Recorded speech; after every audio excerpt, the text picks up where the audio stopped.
The Westeros excitement continues. In today's deep dive into Game of Thrones Season 1, Episode 2 and 3, we're unraveling tension, intrigue, and power plays that ignite the Seven Kingdoms. From the Starks' steady moral compass to the Lannisters' cunning, each moment lays the groundwork for epic battles and timeless rivalries. Join us as we analyze pivotal plot twists, character development, and hidden foreshadowing that only true fans will appreciate. Don't miss special insights and behind-the-scenes trivia. Whether you're a first-time viewer or a seasoned fan, this exploration of Game of Thrones is sure to enthrall. Subscribe now for more epic commentary. The Dothraki Khalasar, led by Khal Drogo, have departed Pentos and are heading east. They travel away from the free cities and into the Dothraki Sea, the long-grassed plains that the Dothraki call home. Viserys Targaryen accompanies the Khalasar, meaning to stay with Drogo until he fulfills his end of the bargain and provides him with an army with which to invade Westeros. Despite Ser Jorah Mormont's suggestion, he tells Viserys that he offended his liege lord Eddard Stark by selling poachers into slavery. When he received word that Eddard meant to execute him for the crime, he fled to Essos. Viserys laughs at the notion, saying that such trivialities will not be punished under his reign. Daenerys is finding adapting to her new role as Khaleesi to be a huge challenge. She is fearful of her new husband, and their first sexual encounter has left her slightly injured. Only Mormont offers her some solace, telling her that it will become easier. One evening, Drogo spends time drinking with his warriors before going into his tent to pay a visit to Daenerys. He violently takes her from behind, and she is visibly uncomfortable, only finding solace in her dragon eggs. Later, an increasingly curious Dany asks her handmaidens if they have ever heard of dragons surviving in the east. They reply no, but Doria telephones her an old story about how there used to be two Mons in the sky.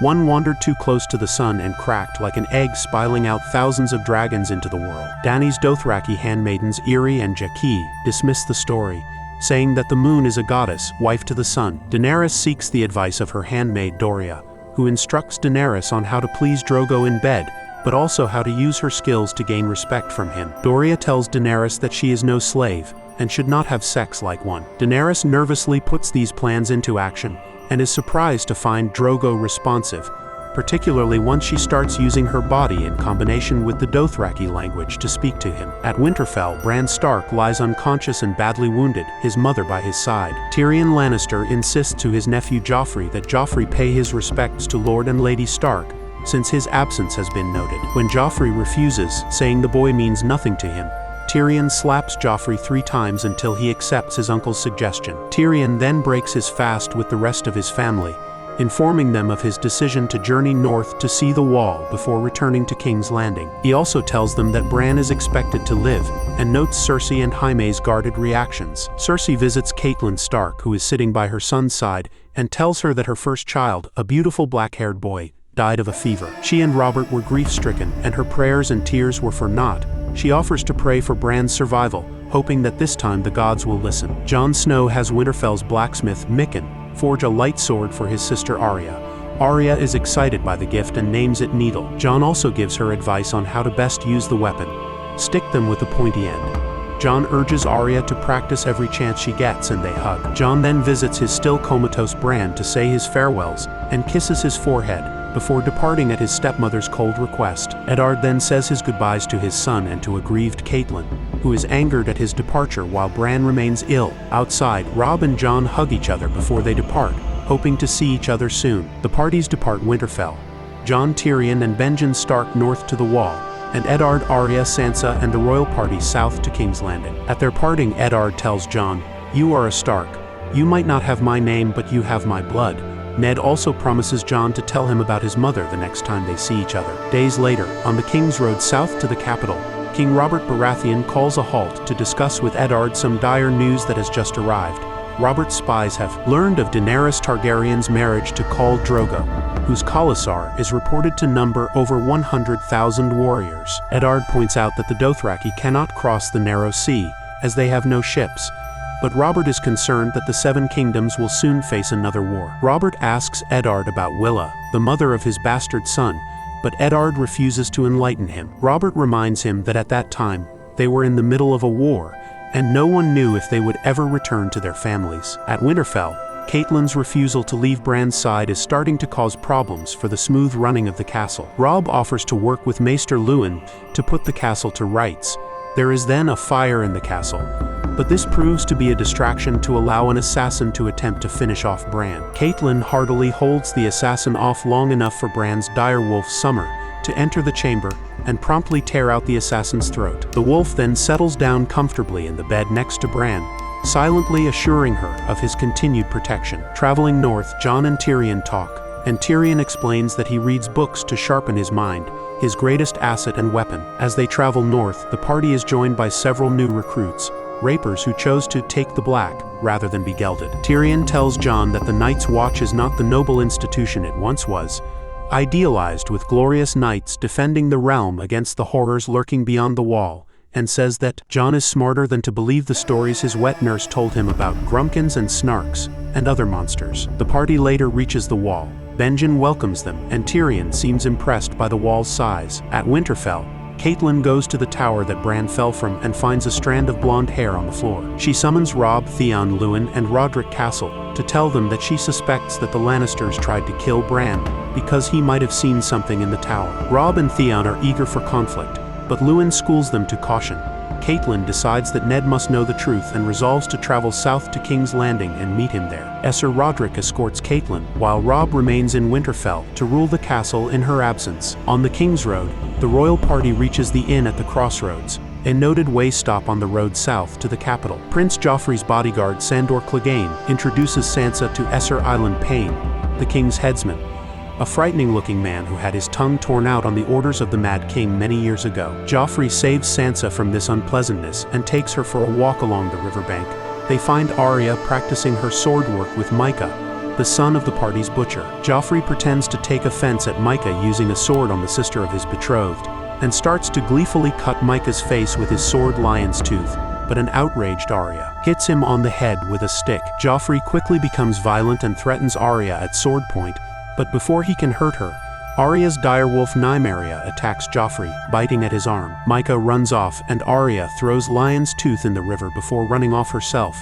Sansa tries to help Joffrey, but he spitefully tells her to leave him alone. Arya, knowing that Nymeria will be punished for injuring the prince, forces the direwolf to flee by throwing a rock at her. She is then taken before the king, who is angered that a minor quarrel has become a major incident, with his wife and new hand blaming each other's children. Joffrey offers a false account of the incident, and Cersei asks Sansa to confirm it.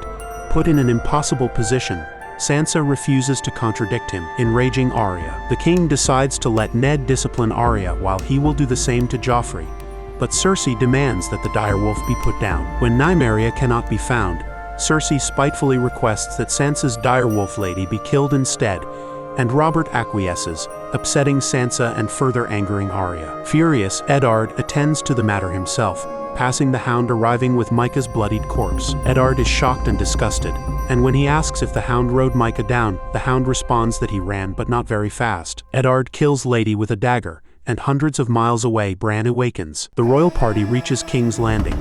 Almost immediately, Lord Eddard Stark is asked to attend a meeting of the King's small council and to change his clothes, but he refuses to the latter. Before that, he encounters Jaime Lannister in the throne room. Jaime is still unhappy that Eddard judged him dishonorable for killing the Mad King, the murderer of Eddard's father and brother, and for having the nerve to casually seat himself upon the Iron Throne after mayhem was through. Jaime is unrepentant about it. Eddard meets the council members. Lord Petter Littlefinger Bellish, the king's master of coin and a friend of Eddard's wife from childhood, Grand Maester Pycelle, the king's advisor in all matters scientific and academic. Lord Renly Baratheon, the younger of the king's two brothers and master of laws, and Varys, a eunuch and the master of whisperers. Varys tells Eddard that the council members heard about his troubles on the King's Road, and that they pray for Joffrey's recovery. Eddard grimly responds, "It's a shame no one prayed for the butcher's boy," which visibly upsets Varys. Eddard is stunned to learn that the crown is 6 million gold dragons in debt, half of which is to Lord Tywin Lannister. To make matters worse, King Robert has just ordered a lavish tournament to celebrate Eddard's appointment. He resolves to advise Robert to cancel the tournament, but the council is doubtful that the king will listen. Queen Cersei talks to Joffrey about the incident on the river. She tells him that when he is king, The truth will be whatever he decides it will be. Joffrey thinks there will be trouble with the Starks, and promises that when he is king, he will double their taxes, force them to contribute to a standing army, and should they object, crush them, and install someone loyal, such as his great-uncle Kevin, as Warden of the North. Cersei points out that the North is too vast and wild to be militarily conquered by outsiders, and a king needs to be more clever. She also advises him to be kind to his betrothed Sansa Stark, to avoid stirring up trouble for later, and concludes that anyone who isn't us is an enemy. Arya and Sansa are still at odds over the incident with Joffrey and her direwolf. Eddard explains to Arya that Sansa was put in a difficult position by the king and queen, and while she shouldn't have lied, winning the long-term approval of Joffrey, her future husband, was important. Arya is unhappy with the situation, but Eddard mollifies her by allowing her to practice with her sword, needle. Catelyn Stark and Esser Roderick arrive at King's Landing and attempt to sneak into the city, but are spotted by one of Littlefinger's men. They are taken to meet Littlefinger at a brothel he owns, where Lord Varys is also waiting. He explains that one of his little birds told him they were coming. Catelyn is angered by the way they've been treated, but asks Littlefinger for aid in finding the people who tried to have Bran killed. Littlefinger is able to answer this quickly, stating that the elaborate dagger wielded by the assassin used to be his, but he lost it in a gamble with Tyrion Lannister. Littlefinger fetches Eddard to meet his wife, but Eddard suspects a trick and pushes Littlefinger up against a wall outside the brothel, wanting to know what his game is. Catelyn then appears, and Eddard is pacified. After hearing her news, he vows to find the truth and expose the Lannisters to Robert. Littlefinger agrees to be his ally in this, for the affection he once bore Catelyn as a youngster. Ravens arrive at King's Landing with news of Bran's recovery. Cersei fears he will expose their secret, but Jaime comforts her, confident they can outwit a child if need be. Elsewhere, Robert swaps old war stories with Esser Barristan Selmy, a distinguished and famous knight and the commander of the Kingsguard. Summoning Jaime Lannister, Robert jokingly questions him about Aerys Targaryen's death, wondering if the Mad King died begging for mercy. But Jaime rather coldly replies that the master he betrayed died screaming the same words he'd been saying since the siege of King's Landing began: burn them all. Eddard has contracted a swordmaster, Syrio Forel, the former First Sword of Bravos, to teach Arya how to use her sword properly. Arya is thrilled, and the dance begins. As Eddard watches them practice, his pleasure at seeing Arya happy sours when he realizes that a conflict between the Starks and Lannisters may be inevitable. His daughter may well be training herself for war. At Winterfell, Bran has awoken, but has no memory of his accident. His injuries have left him bedridden and unlikely to walk again. Old Nan, the oldest servant in the castle, tells Bran stories to pass the time, but he doesn't want her usual heroic stories about the likes of Esser Duncan, the Tall. She instead speaks of the White Walkers, and the coming of a vast winter that will blanket the world. When Robb pays a visit, Bran asks his brother if it is true that he will never walk again. Robb reluctantly says this is so. Bran remarks that he would rather be dead. At Castle Black, the primary redoubt of the Night's Watch in the shadow of the wall, Jon Snow shows his worth to the trainer, Esser Alliser Thorne, by besting several fellow members of the Watch in the practice yard. Thorne is disgusted at the poor performance of the others, but has no praise for Jon either, dubbing him Lord Snow and describing him as the least useless person here. Watching over the new recruits with Lord Commander Jeor Mormont, Tyrion notes Thorne's stern and unusual ways, but Jeor doesn't care, as he only requires Thorne to turn the thieves and runaways into men of the Night's Watch. Later on, several of the other recruits gang up on Jon, but the situation is diffused by Tyrion. Tyrion points out to Jon that none of the other recruits had the benefit of a skilled master at arms to train them, and that Jon is alienating them through his standoffish attitude and superior combat skills. Benjen Stark meets Jon atop the wall and tells him he is going on a ranging in the haunted forest. He refuses to take Jon with him, telling him he isn't ready, and that here rank and nobility mean nothing.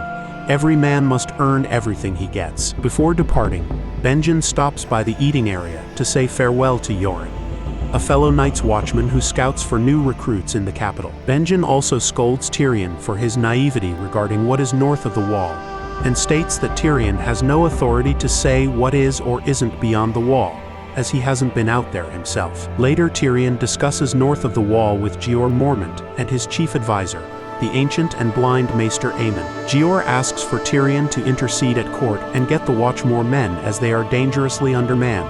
Aemon warns that the Stark words are right. winter is coming. It will be more harsh and terrible than any in living memory.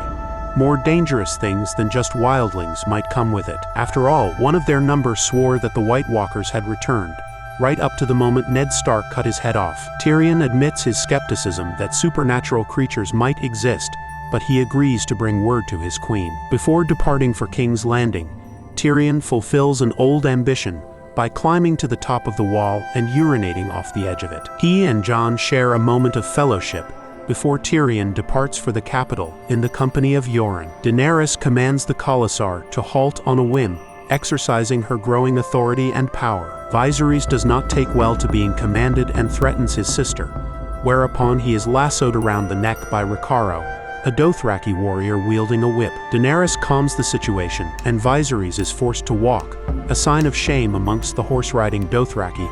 Later, Irri reveals to Daenerys that Daenerys is pregnant. Daenerys relays the news to Khal Drogo, and tells him she thinks it will be a boy as they lie naked in each other's arms. Ser Jorah Mormont and Ricardo compare the Westerosi and Dothraki ways of battle. The heavily armored but slow knights with long swords good for piercing armor versus the lightly armored but fast-moving horse warriors. Jorah has heard of Ricardo's father, a great warrior, but admits that he disgraced his own father, a man of great honor. When he learns that Daenerys is pregnant, he announces he must split off from the column to ride to the free city of Qohor, but will rejoin them before they reach Vaes Dothrak.